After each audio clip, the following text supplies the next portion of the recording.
السؤال الأعظم: ما السبب في دخول الجنة؟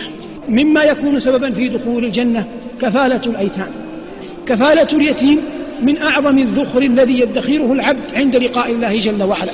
قال صلى الله عليه وسلم: أنا وكافل اليتيم في الجنة كهاتين، وجمع عليه الصلاة والسلام بين أصبعيه السبابة والوسطى.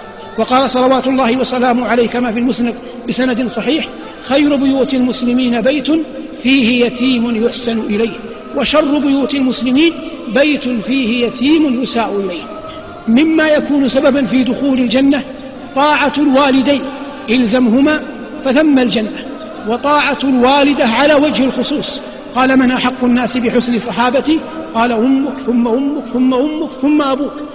مما يكتب الله جل وعلا به الجنة ركعتي الوضوء، فإن النبي عليه الصلاة والسلام دخل الجنة، وكلما دخلها في منام أو يقظة كما في المعراج ورآها سمع صوت نعلي بلال بن رباح رضي الله تعالى عنه، فسأل النبي صلى الله عليه وسلم بلالا عن أرجى عمل عمله في الإسلام.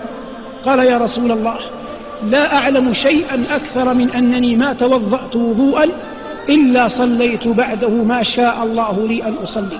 فقال صلى الله عليه وسلم في رواية صحيحة: فهذه بهذه، أي هذا الجزاء حصلت عليه بهذا العمل.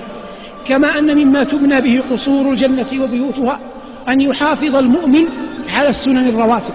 قال عليه الصلاة والسلام: من صلى لله في يوم وليلة 12 ركعة بنى الله جل وعلا له بيتا في الجنة.